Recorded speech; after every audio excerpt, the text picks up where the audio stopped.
Good morning. Welcome to Inquisition Update. My name's Tom Press, and I'll be your host for the next hour. You're listening to FirstAmendmentRadio.com. Thanks for tuning in, everybody. We'll continue now where we left off yesterday in the book The Footprints of the Jesuits by R.W. Thompson in the chapter entitled Jesuitical Teachings. Yesterday we concluded with this outrageous assertion that the Roman Catholic Church, or rather the Vatican, was the author of the Magna Carta, which is laughable upon its face, evidenced by the fact that the popes condemned the Magna Carta, said that the people had no rights of their own, and that the only rights that a human being had is what came from the papacy. And the papacy announced that if the Magna Carta had ever been delivered to Rome, it would have been burned by the popes. So, and Rome also claims, just as laughingly, that they are the authors of religious liberty, that the Vatican was the harbinger of religious freedom and religious liberty, freedom of thought, when all of its history attests the opposite. Now, R.W. Thompson continues. He says, "Nevertheless, it is true, and no fair-minded man will deny it, that there have been multitudes of Roman Catholics in all parts of the world who have been intense lovers of civil and religious liberty, and who have defended their cause with courage and fidelity." That's right. We've got the example, and numerous examples, but one in particular, that of the Italian Roman Catholics throwing off the temporal power of the Pope and its tyranny and oppression and sins and crimes to have their own government and their own constitution, to govern themselves under the King of Victor Emmanuel, which the papacy announced war against and conducted a war against in order to restore his temporal power and to impose his tyranny once again on the Italian people. It was the desire of religious liberty that the Italian Roman Catholics threw off the yoke of bondage, the yoke of Roman bondage. And he says, there are many of these Roman Catholics in the United States, men who every day feel the warm and friendly grasp of Protestant hands. With all patriotic Americans, the welfare of these is close akin to their own. But how many of these have been found upon the papal throne, or among those who claim the divine right to dictate the religion of the world and exact implicit obedience from its professors? The echo which comes back from the pages of history is, how many? If Pope Leo XIII is one of them, the announcement of a fact so important to the world should come from himself, not from others who exhibit no letter of authority which commissions them to retract in his name his well-matured and frequently expressed official opinions. If he has, now that his mind has become matured by reflections of a long and spent life, found that the separation of church and state and the freedom of religious belief are not violative of the divine law, if he has become convinced that a government for the people and of the people and by the people like that of the United States is not heretical, then let the announcement of these facts come directly and authoritatively from the Vatican. There are multitudes of Roman Catholics in this country whose hearts would leap with intense joy at such an announcement, and Protestants would hail it as a sure harbinger of future concord, peace, and quiet among all classes of professing Christians, such as existed among the Protestants and Roman Catholics of Germany before the social atmosphere was contaminated by the poison of Jesuitism. Thousands who are inclined to acknowledge the Pope's authority over their consciences within the proper circle of his spiritual domain would prize an encyclical to that effect as if each letter were of gold or precious stones, because it would prove to the world that Pope Pius IX was moved only by his own impulsive nature and excited imagination when he declared that the papacy could not become reconciled, quote, and agree with progress, liberalism, and civilization, unquote, as they prevail among the modern nations. But until this has been done, regularly and authoritatively, he must be judged alone by the record he has made, and of which his enthusiastic admirers boast, as if every word uttered by him was written with the pen of an angel.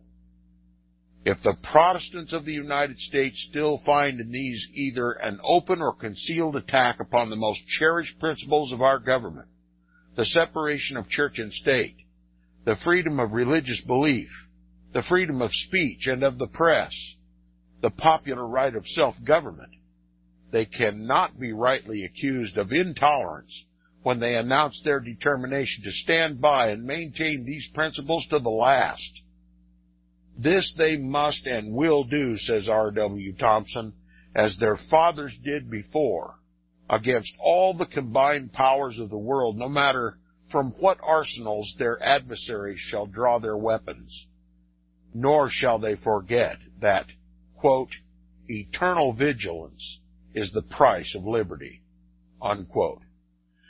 And after concluding this chapter, I would say that if R.W. Thompson was alive today, post-Vatican Council II and ecumenism, he would cast stones at both Catholics and Protestants.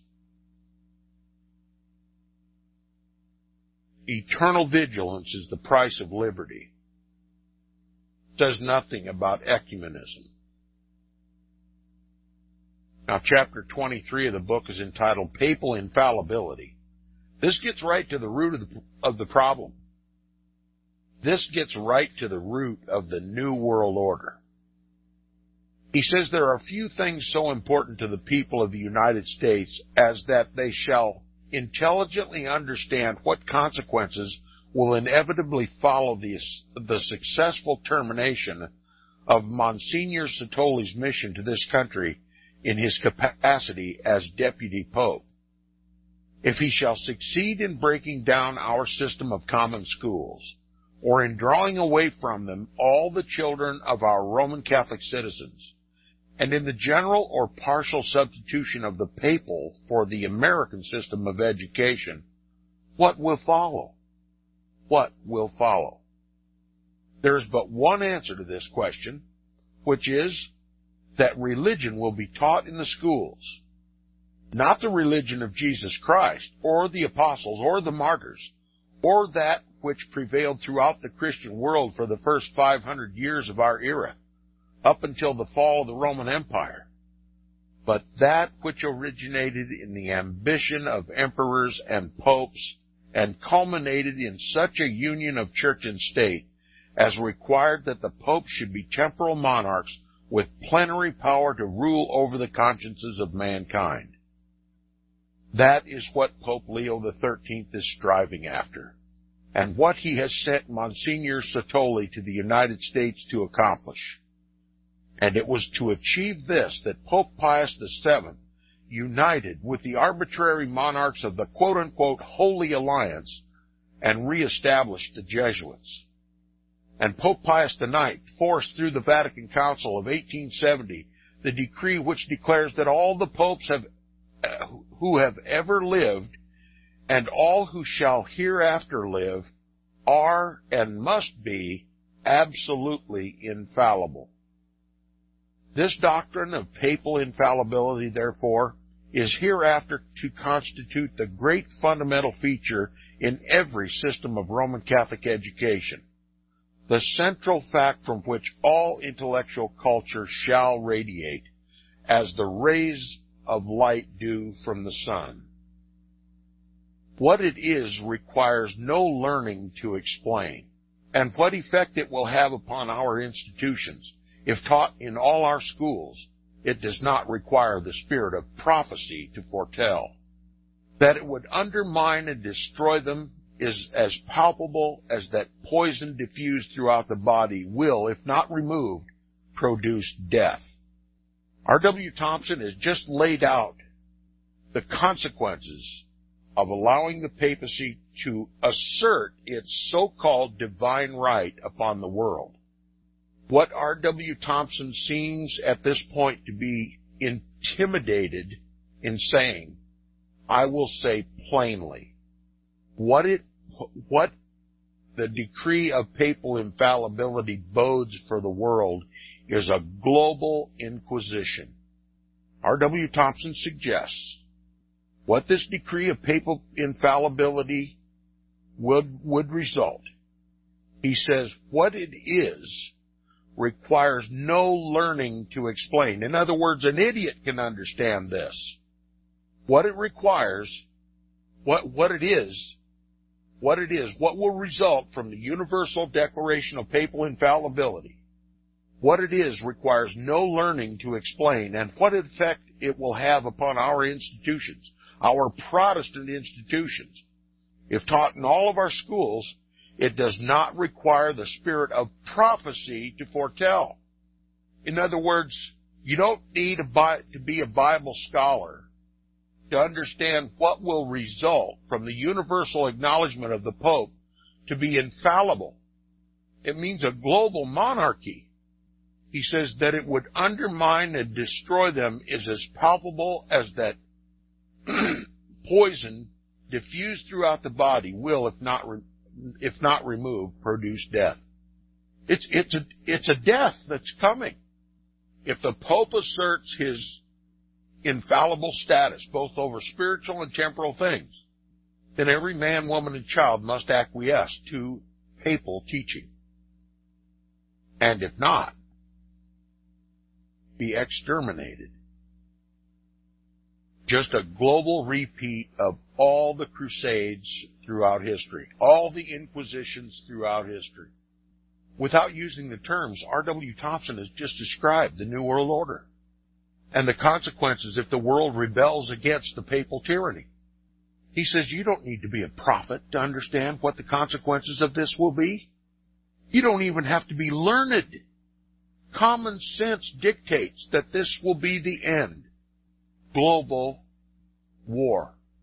He says the struggle between the popes, that is, the papacy, and the church as an organized body of Christian people for a conciliar decree of the Pope's infallibility was continued through a period of more than 1,000 years, during which some popes exercised it without authority as a cover for persecution and to justify their unlimited ambition. Others to assure themselves of impunity in the commission of enormous crimes, while others, influenced by honest Christian instinct and sentiment, repudiated and condemned it, the papal power, as demoralizing and anti-Christian. The Church suffered most when this struggle was at its highest, as is evidenced by the 70 years residence of the papacy at Avignon, France, the 40 years schism, the claim of the pontifical seat by John the 22nd, Gregory the 12th, and Benedict the 13th at the same time, the imprisonment of Pope John the 22nd by the Council of Constance, the burning of Huss and Jerome at the stake, and the general demoralization of the clergy, to say nothing of other things which, with which all intelligent readers of ecclesiastical history are familiar. Don't miss the suggestion by R.W. Thompson here that to fully understand what is happening in the world, no, let me be more correct. To even have a clue what is happening in the world today, you must have some understanding of ecclesiastical history, church history, Protestant history, and Roman Catholic history, the history of the popes.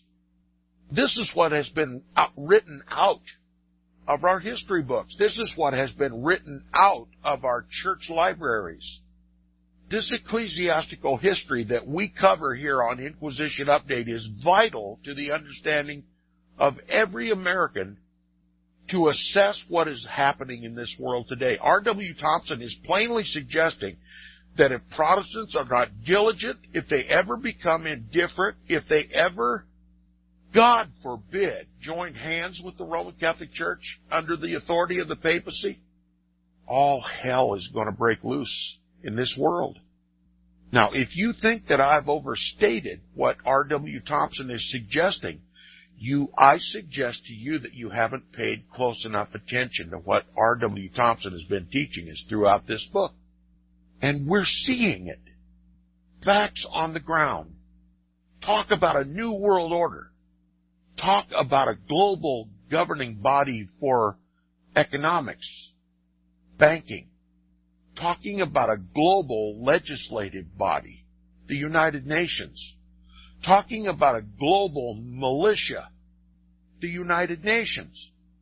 Now, common sense dictates if you have global this and global that and global this and global that, there has to be an ultimate authority over all of these global organizations. And what would that be?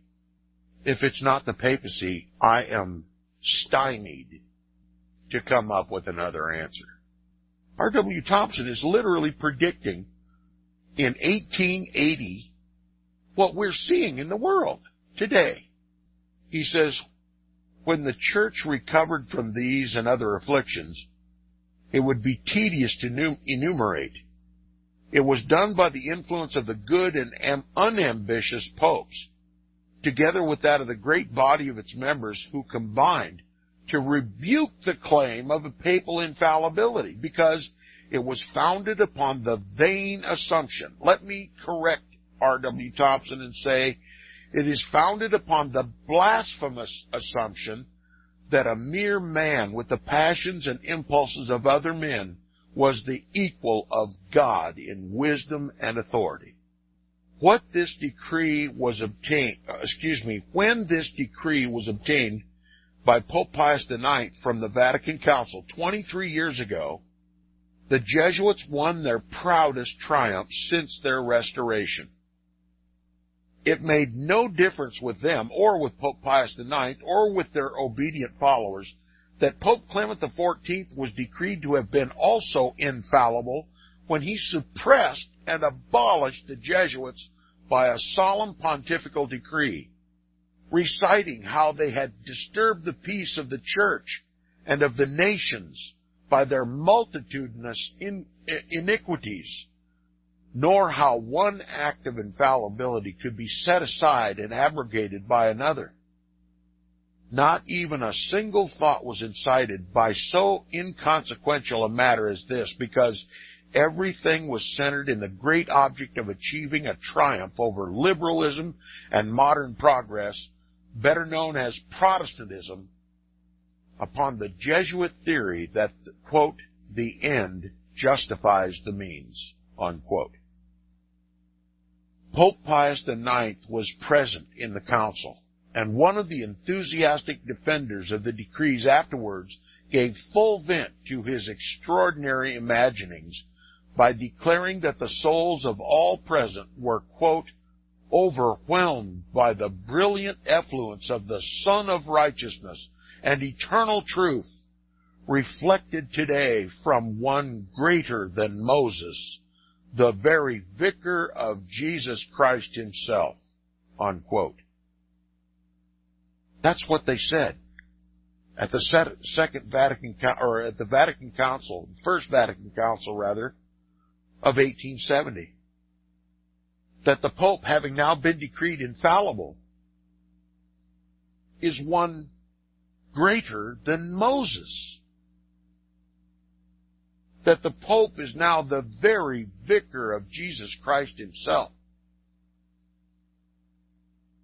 What effects will that declaration have on the world?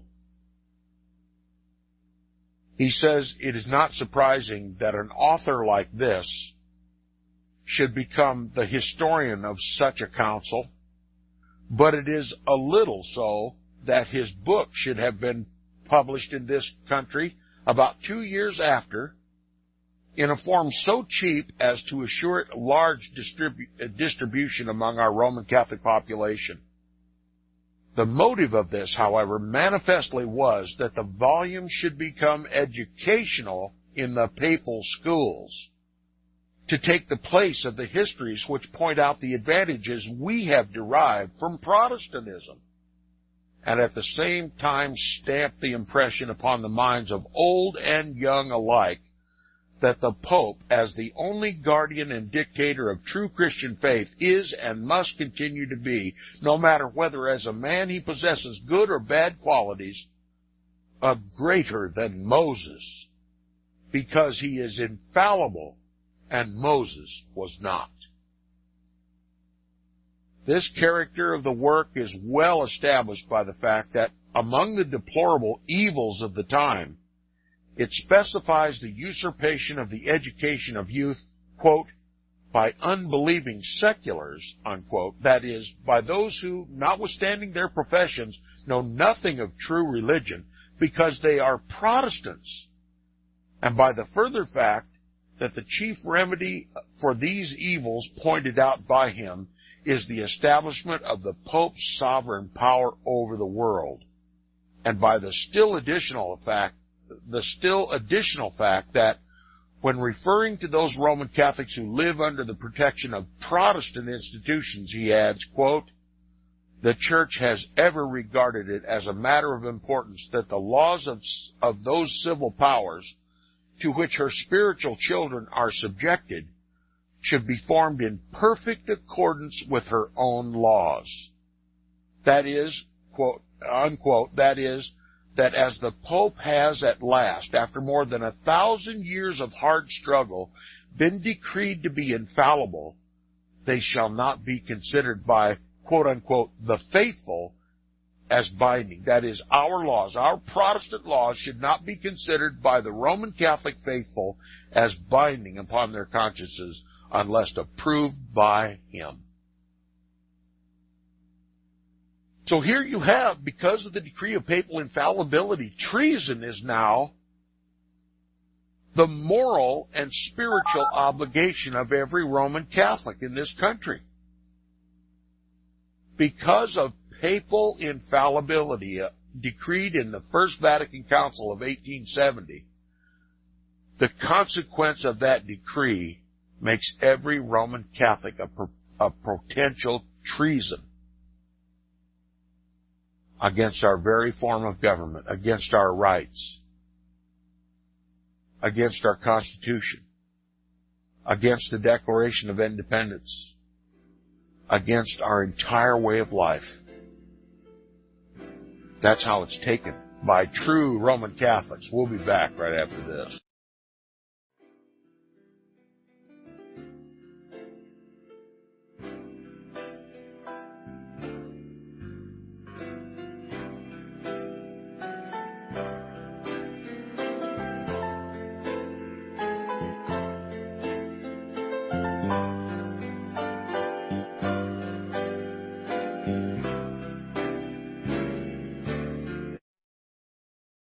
$100 days, 100 subscribers at $7 will bring FirstAmendmentRadio.com to the minimum level necessary to sustain it through 2015. Go to support.FirstAmendmentRadio.com. $7 a month. Really, you can afford that for our Protestant First Amendment rights and the gospel of the kingdom message. Where your heart is, there will your treasure be also. Go to support.FirstAmendmentRadio.com. Record budget deficits, bankruptcies galore, and the U.S. dollar is at an all-time low. With today's gloomy economic outlook, safe investments are often hard to find. For over a decade, Melody Cedarstrom at Discount Gold and Silver Trading Company has been helping people secure their future by investing in the precious metals.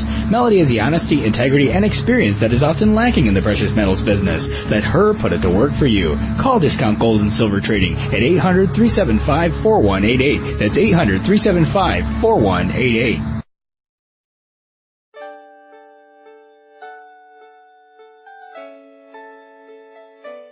The program you are listening to is 100% sponsored by you, the listener, on this First Amendment Rights Media channel. You will notice that there are few commercials on this radio network. There's a good reason for that. corporate advertising dollars come with strings that limit program content. So without your help, these programs cannot continue on Internet or our several affiliates. If you benefit by the educational law programs, we ask you to give. If you are admonished or nurtured by the Bible and ministry programs, we ask you to give. If some voice a cause that you are passionate about, we ask you to give. If you believe in any of these, we ask you to support them as you would a missionary on a continual basis, as if giving a tithe for missionary radio. These programs are not commercially viable and must be supported by those faithful to the cause of truth. Look for the button to sponsor your favorite programs at our listen and schedule pages on the Internet. Then, when you subscribe, we will send you the last quarterly MP3 CD of that program immediately, and continue to do so with each new quarter. We will also give you unlimited archive access to all of our programs. We're asking you to give much less than a tithe, so that you may also send support directly to a particular program host, cause, and anywhere else the Spirit may lead you. Do all to the glory of our God and Creator, for His holy nation, the only kingdom that will last forever. Thank you for listening.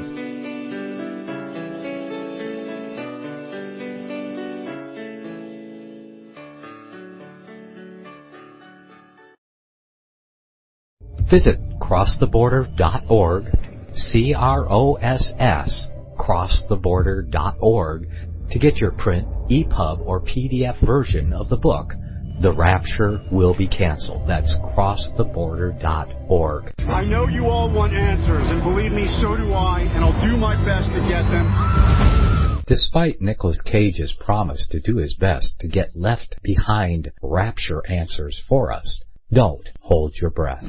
Not everyone believes Left Behind is true prophecy. Some may even regard as conspiratorial the mainstream re-release of the Left Behind movie with actor Nicolas Cage portraying the main character as an attempt to further reinforce in the minds of all this perception of false prophecy in order to condition the masses for the play about to begin. If you want true Bible prophecy answers, get the book, The Rapture Will Be Canceled. The author exposes the Latin rapture origin, the 7-year tribulation deception, true Bible revelation of Daniel's 70 weeks, the abomination of desolation, the restrainer, America in the Revelation, the image of the beast and the mark of the beast, and the truth about God's chosen people, and so much more about Bible prophecy. This book will shatter the Left Behind paradigm of future events. Get the book, The Rapture Will Be Canceled. Visit crosstheborder.org, CROSS, crosstheborder.org, to get your print, EPUB, or PDF version of the book, The Rapture Will Be Canceled. That's crosstheborder.org.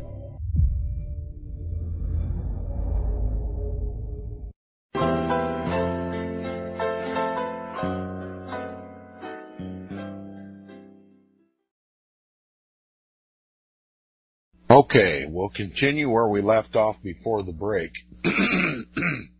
Referring to Roman Catholics who live under the protection of the United States Protestant institutions, the papacy says, quote, "The Church has ever regarded it as a matter of importance that the laws of those civil powers, the laws of the United States of America, to which her spiritual children, the Roman Catholics of America, are subjected, should be formed in perfect accord with her own laws. The laws of this country must be in perfect accord with Roman Catholic canon law." And it's just as correct to say the Constitution, Bill of Rights, Declaration of Independence, all the founding documents be burned and replaced with Roman Catholic canon law. That's not a stretch of this logic. That's precisely what the popes would have if Roman Catholics in this country assented to papal infallibility. and it would become their moral, spiritual, religious duty as a dogma of the church, on pain of excommunication and eternal damnation, to do just that. I mean, we're hearing talk now about a constitutional convention. Karen Hudis is talking about a constitutional convention. What do you think Rome intends to come as a result of a constitutional convention? I just told you. Burning of the Constitution and all of the founding documents and making Roman Catholic canon law the law of the land. It's as simple as that. The papacy says the church, that is the Roman Catholic Church, has ever regarded it as a matter of importance that the laws of those civil powers, that is the civil powers of the world, to which her spiritual children are subjected, that's every country in the world, is it not, should be formed in perfect accord with her own laws. That is, that as the Pope has at last, after more than 1,000 years of hard struggle, been decreed to be infallible, they shall not be considered by the faithful, that is, the laws of the nations, shall not be considered by the Roman Catholic faithful as binding upon their consciences unless approved by the Pope. That's global treason. Now, common sense dictates that if our Protestant institutions are dissolved or burned in a fire and replaced with Roman Catholic canon law, that eventuality is to come about by the Roman Catholics of every nation. Now, and what would be replaced is a top-down form of government, not a bottom-up form of government that we now enjoy or supposedly enjoy. I mean, every one of us who has not his head tightly packed in the sand understands that our government is now becoming dictatorial. I mean, we still have a semblance of a Republican form of government where the people still go and vote. But you know as well as I do that all the political rhetoric used before the election disappears after the election, and the government does whatever it damn well pleases, whatever seems to suit it best. It maintains its own power, regardless of what the people want. Now, people will explain this away as that, well, these are just power-hungry politicians, and they want to guarantee their jobs.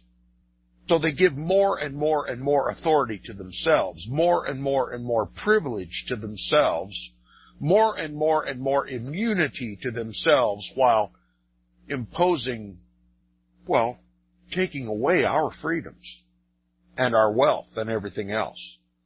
And that the people are worked their fingers to the bone in order to support this top-heavy government. Okay? That satisfies a lot of people. That is the explanation for all the ills of government in this country.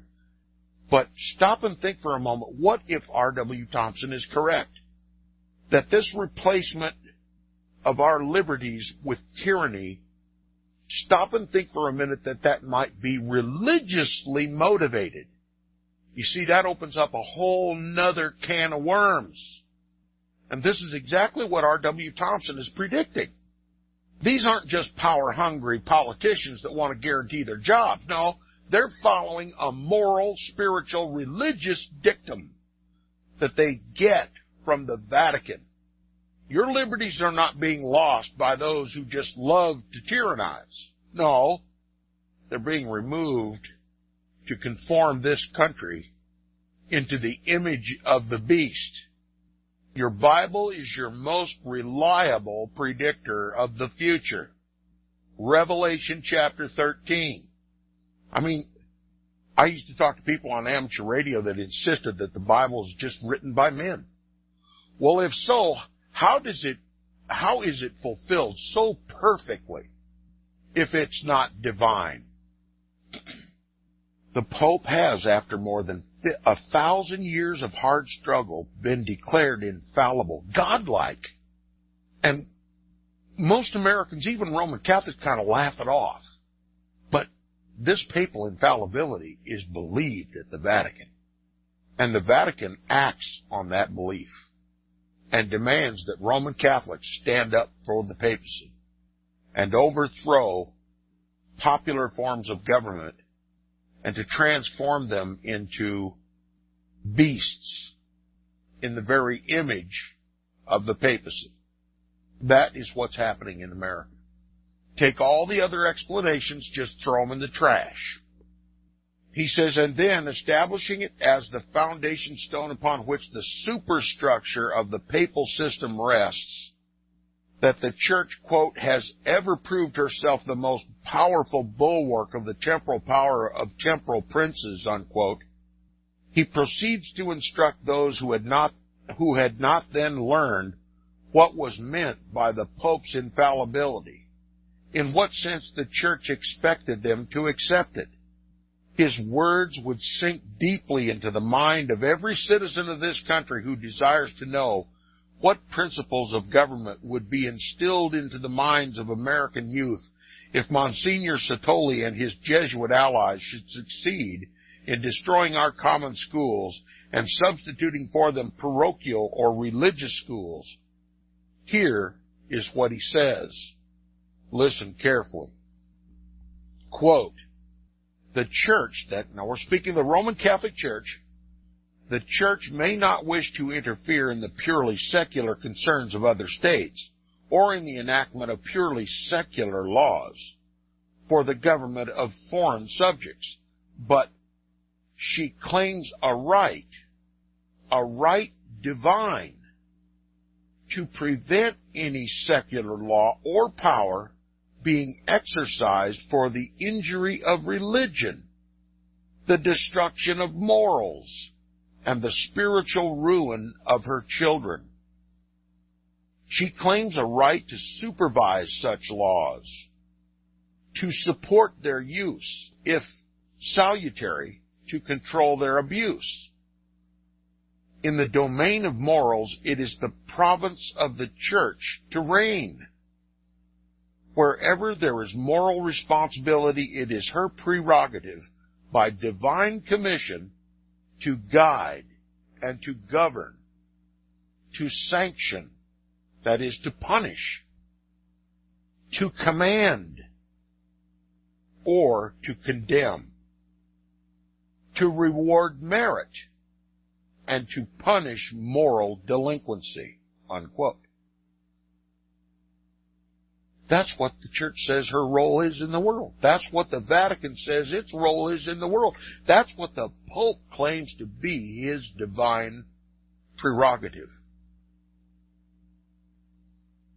And in further definition of infallibility, he says, quote, the Council will vindicate its authority over the world. In other words, it'll prove its authority all over the world. The Council will vindicate its authority over the world and prove its right, founded on a divine commission, to enter most intimately into all the spiritual concerns of the world, to supervise the acts of kings, the diplomatists, the philosophers, and the generals. Did you hear that? The generals of the armies? The Church is going to control the generals of the armies of the world, to circumscribe the limits of their speculative inquiries, to hold up the lamp which is to light their only path to knowledge and education, to subjugate human reason to the yoke of faith, that is the Roman Catholic faith, don't you know, to extinguish liberals, rationalists, and deists by one stroke of her infallibility. That sounds rather bloody, doesn't it?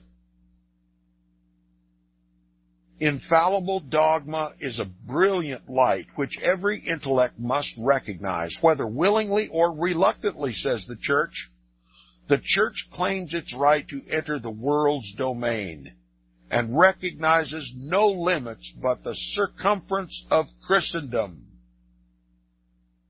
The Roman Catholic Church recognizes no limits but the circumference, the total of Christendom, to enforce her laws over her subjects, to control their reason and judgment, to guide their morals, their thoughts, their words, and their actions, and to regard temporal sovereigns, though entitled to exercise power in secular affairs, as auxiliaries and subordinates to the attainment of the end of her institution, the glory of God and the salvation of the immortal souls of men, and to secure for them their everlasting happiness. And this order of things she regards as true liberty, ubi spiritus domini ibi libertas. So when you ever hear the papacy speak of liberty, it is speaking in that context. That for the world to be free, truly free, the papacy must be free to interject itself into every realm of every human life on the planet. And those who stand in the way of that eventuality, directly or indirectly, become assailants of the very throne of Almighty God in the world. And there's no judgment too severe for them. He insists that the Roman Catholic Church has the right to intrude, quote, into the social relations of the general community of worldlings, unquote, and has also, quote, the right to supervise the lectures of professors. There's the control of the papacy over the schools at every level. The diplomacy of the statesman. There's the control of the church over your politicians. Some may indeed be motivated by personal greed, but the vast majority of them are responding to the control of the Vatican in their operations and government. He includes now the government of kings. No presidents mentioned. The Pope shall assert itself over the government of kings, and to scrutinize their morality and punish their faults. When you see a politician in Washington, D.C. falling into scandal, it's at the order of the papacy for some offense that politician has made against the church, either in disobeying his Jesuit instructor or showing to be too Protestant in his politics. Now, referring to the union of church and state and the manner in which political religious opinions are brought within the papal jurisdiction, he says, quote, political theorists nowadays presume so far as to proclaim the right of secular states to be what they call free and independent of the church laws. That is, they profess to take their temporal governments out of the church in which God intended to place and to bless them, and to consecrate them in and through the church. There are even those who have the temerity to advocate the deordination of a church dependent on the legislative enactments of a secular state. That's right. The Pope claims power over all the churches, to even call them not churches. And is that not what John Paul II or Benedict XVI did at Vatican Council II? John Paul II at Vatican Council II, or was it Paul VI? Yes. They called them non-churches. They deordinated them. Separated brethren, they called them. They're not churches in the proper sense, because they don't have full communion with the Apostolic See. That is, their leader is not a successor of Peter. And we are. If you cannot, claim Peter to be your father, you can't be a Christian. You can't be a church. You're a heretic. Don't let the term separated brethren deceive you. Second Vatican Council II was an ultimatum. You come home to mama or else. We're seeing the words of the enactment of this papal infallibility taking form right before our very eyes. Who can deny that the papacy is the root and branch of the New World Order? He says there are even those who have the temerity to advocate the deordination of a church dependent on the legislative enactments of a secular state. Statesmen know the objects of your transitory existence. It is to enact secular laws for secular jurisprudence and for the secular commonweal, and then to live in the church, to cooperate with the church, to be sanctified through the church, and by this happy union to enjoy the reciprocity of the church's influence over the consciences of your subjects, which is the solid foundation of their loyalty and their stability, and to assist the church in promoting what is useful for saving their souls, which should be to you almost an object of paramount solicitude. Is the world then come to this, that social philosophists should sever the state from the church or domineer over Christian society? Is nature to separate from grace and set up a dynasty for itself? No, no, qui separabit. The holy alliance of church and state constitutes the union of the soul and the body, the life and vigor of Christian society. It is time that a general council shall teach statesmen this salutary lesson, that they may not put their foot on the steps of Peter's throne, that it is their duty to cooperate with the church, and that in all matters appertaining to the order of grace, their position is to sit down and listen respectfully before the church's teaching chair, unquote. And who occupies the teaching chair of the Roman Catholic Church? The demonic doctor, Thomas Aquinas, the Jesuits, and the popes, the biblical, historical, and prophetic antichrists of the Bible. That's what we got when we got papal infallibility. Oh, yes, I know, it's understated by American Roman Catholics, but they're the exception, as we've already seen. True Roman Catholics, no matter what nation they believe, must accept papal infallibility as a dogma of the church. It's a salvific issue to Roman Catholics. And if they don't assent to papal infallibility, if they don't regard the papacy as God on earth, then they will be dealt with, just as history dictates that they shall be dealt with. How does the papacy see the Roman Catholics in this country, even the ones in our government who are trying to replace our Protestant institution, our Constitution, Bill of Rights, Declaration of Independence, and all that with Roman Catholic canon law, and to raise the Pope to be a god of this country? In the name of Christianity, what do you think the papacy's attitude would be towards Roman Catholics who take a flippant attitude toward the infallibility of the Pope? I'm suggesting to you the papacy says they'll burn just as hot as Protestants will. Heretics all, Protestant and Catholic alike. Now, I doubt there are many Catholics listening, but I appeal to however many Catholics may be listening to this program. Do you want papal tyranny? Do you want to return back to the dark days of the Middle Ages, when everything you think, do, and say must conform to the magisterium of the Roman Catholic Church? Do you want to give up the liberties that you've enjoyed for so many centuries in this country?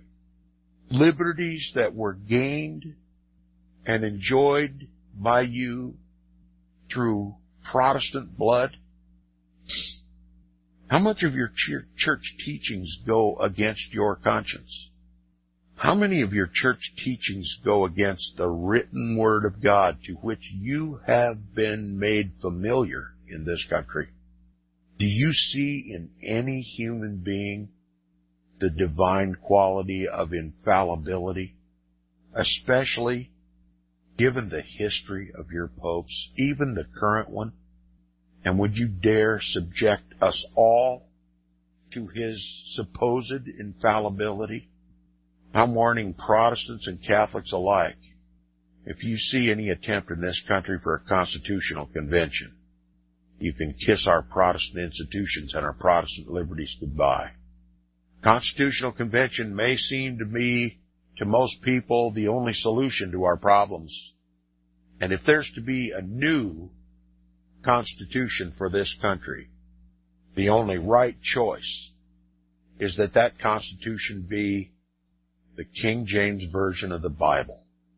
We need another Protestant Reformation where Catholics come to the light of the truth and reject their papacy and his so-called divine right and his so-called infallibility and once again declaim him as Antichrist. That's the only salvation for this country. It depends on Catholics and Protestants alike. That's all we have for today. We'll come back tomorrow and continue where we left off. You've been listening to Inquisition Update on FirstAmendmentRadio.com. Stay tuned for more on First Amendment Radio.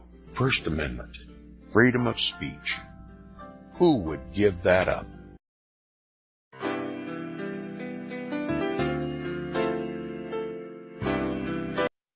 Visit crosstheborder.org, CROSS, crosstheborder.org, to get your print, EPUB, or PDF version of the book, The Rapture Will Be Canceled. That's crosstheborder.org. I know you all want answers, and believe me, so do I, and I'll do my best to get them.